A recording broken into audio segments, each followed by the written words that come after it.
আমাদের স্টুডেন্টগুলো আছে সবাই বলছে কি নেমে পড়ো একটু দয়া করে নেমে পড়ো।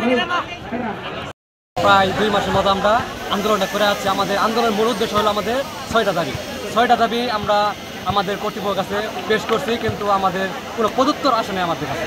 আমরা তাই আজকে সকাল থেকে এই পর্যন্ত আমরা অবরোধ করছি।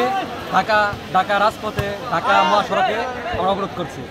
আমাদের অবরোধটা, আমাদের দাবিগুলো যে পর্যন্ত মাইনে না হবে সে পর্যন্ত আমরা রাজপথে থাকবো ইনশাল্লাহ। এবং আমরা জেলা পরিষদের কাছে আমাদের স্মারকলিপি পেশ করছিলাম, কিন্তু জেলা পরিষদ আমাদের কোনো প্রদত্তর প্রদান করে নাই। আচ্ছা, রাস্তা অবরোধ করে যে আপনার খেলাধুলা এটা কেন করতেছে?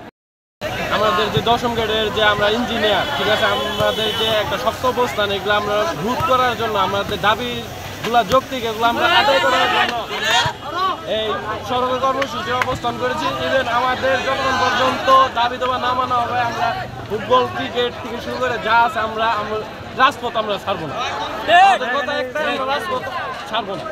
আমাদের শরীরে 1 কোটা বিন্দু পরিমাণ রক্ত থাকা অবস্থান আমরা রাজপথ ছাড়বো না। আমি মুসলিম চিরনবীর মরণকে করে নেব, মরণের সহিত বাঁচ লেগা যে আমার উভয় সমান।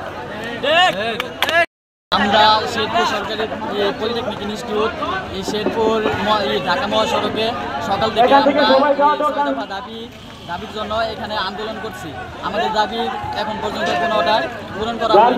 পর্যন্ত আমাদের ততক্ষণ পর্যন্ত আমরা থাকবো এবং আমরা খেলাধুলা, রাস্তার মধ্যে খেলাধুলা করবো। আমাদের না মেনে নিব।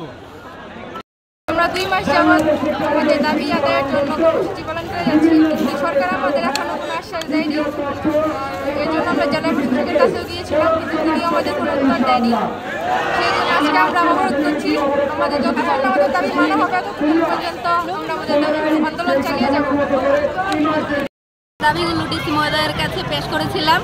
ডিসি মহোদয় তা গ্রহণ করেছিলেন এবং উপরে পেশ করবেন বলে জানিয়েছিলেন, কিন্তু আমরা এখনও কোনো উপরমহল থেকে কোনো আশানুরূপ ফল পাচ্ছি না। এই জন্যে পুনরায় আবার আমাদের আন্দোলন সচল রাখার জন্য আজকে আমরা রাজপথ অবরোধ কর্মসূচি পালন করছি। সকল শিক্ষার্থীবৃন্দ, এই অবরোধ কতদিন পর্যন্ত চলবে?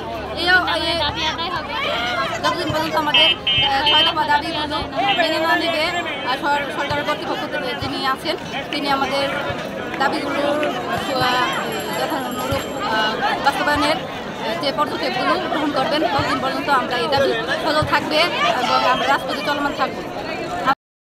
এই দাবি মানার আগ পর্যন্ত শিক্ষার্থী সমাজ মাঠ ছাড়বে না।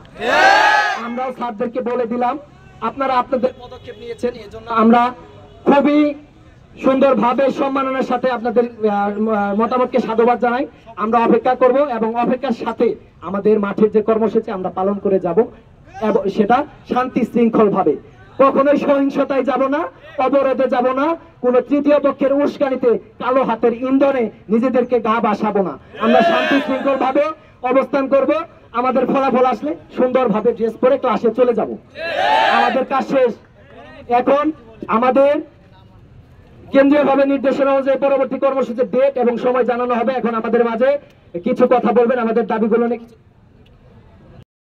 কেউ কোনো কঠোর অবস্থান নিবা না, কারো কোনো গাড়িতে ভাঙচুর কিংবা কোনো খারাপ কাজ করবা না।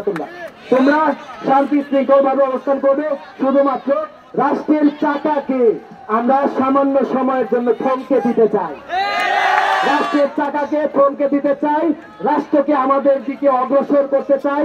আমাদের যে অস্তিত্ব নিয়ে টানাটানি পড়ে গেছে, আমরা কি কিছু না? আমরা কি বাংলাদেশের মানুষ না? আমরা কি শিক্ষার্থীরা সন্ত্রাসী যে প্রতিদিন পড়ালেখা বাদ দিয়ে আমরা মাঠে অবস্থান করব? আমরা ক্লাস কর্মসূচিতে ফিরতে চাই, পরীক্ষায় ফিরতে চাই। সেই সুযোগ দানে সকলকে আমাদের দিকে অনুরোধ করছি যে তারা যেন আমাদেরকে পুনরায় ক্লাসে ফিরে যেতে সহযোগিতা করে। সেই প্রেক্ষিতে আমাদের যে সম্মিলিত 6টা দাবি, সেই দাবিগুলো যেন অতি সত্বর অনতি বিলম্বে পূরণ করে দেয়। যদি তারা এই দাবি আদায়ে বিলম্ব করে, আমরা শিক্ষার্থী সমাজ বিক্ষুব্ধ হয়ে উঠব এবং রাষ্ট্রের চাকা পুনরায় বন্ধ করে দিব ইনশাআল্লাহ। শিক্ষার্থী শেরপুর পলিটেকনিক ইনস্টিটিউটের ছাত্র আমাদের 10ম গ্রেডের জন্য আমাদের দশম গ্রেড অবৈধভাবে মানে দেওয়া হচ্ছে এবং কি যারা অষ্টম শ্রেণী পাস এবং এসএসসি পাস তাদের জন্য দশম গ্রেড উন্মুক্ত করা হয়েছে। এর প্রেক্ষিতে আমরা শেরপুর পলিটেকনিকের ছাত্র শিক্ষার্থীগণ আমরা দশম গ্রেড বাঁচানোর দাবিতে ঢাকা শেরপুর মহাসড়ক অবরোধ করেছি। আমাদের এই দাবি শেরপুর জেলা প্রশাসকের কাছে একটি স্মারকলিপি দেওয়া হয়েছে, তারা কোনো উচ্চ কর্মপদক্ষেপে নেওয়া হয়নি। এই জন্য আমরা শেরপুর ঢাকা মহাসড়ক অবরোধ করে রাখছি। আমরা যতক্ষণ পর্যন্ত আমাদের এই দশম গ্রেডের দাবি না মানা হবে আমরা ঢাকা শেরপুর মহাসড়ক অবরোধ করবো এবং কি আমরা এইখানে আমরা ক্রিকেট বা ফুটবল আমরা এই রাস্তার ভিতর খেলবো এবং কি আমাদের যদি এই দশম গ্রেড আমাদের জন্য এবং কি যদি সবার জন্য উন্মুক্ত করে দেওয়া হয় তাহলে আমাদের ডিপ্লোমা শিক্ষার্থীদের কোনো মানে সম্মান থাকবে না, কারণ আমরা ডিপ্লোমা শিক্ষার্থীগণ অনেক 4 বছর একটি ডিপ্লোমা কোর্স করে আমরা এই দশম গ্রেডের চাকরি পদমর্যাদা রাখি। এবং কি দশম শ্রেণী পাশের শিক্ষার্থীদের দ্বারা আমাদের দশম গ্রেডের ক্লাস করানো হয় তাহলে আমরা এটাই কারিগরি শিক্ষা বোর্ডের একটি বোকামি, কারণ আমাদের 4 বছর কোর্স ডিপ্লোমা দিয়ে এই কোর্স আমাদের জন্য দশম গ্রেড আমাদের জন্য এই দশম গ্রেড যতদিন পর্যন্ত আমাদের করে না রাখছে এতদিন পর্যন্ত আমরা এই ঢাকা শেরপুর মহাসড়ক অবরোধ করে রাখবো ইনশাল্লাহ।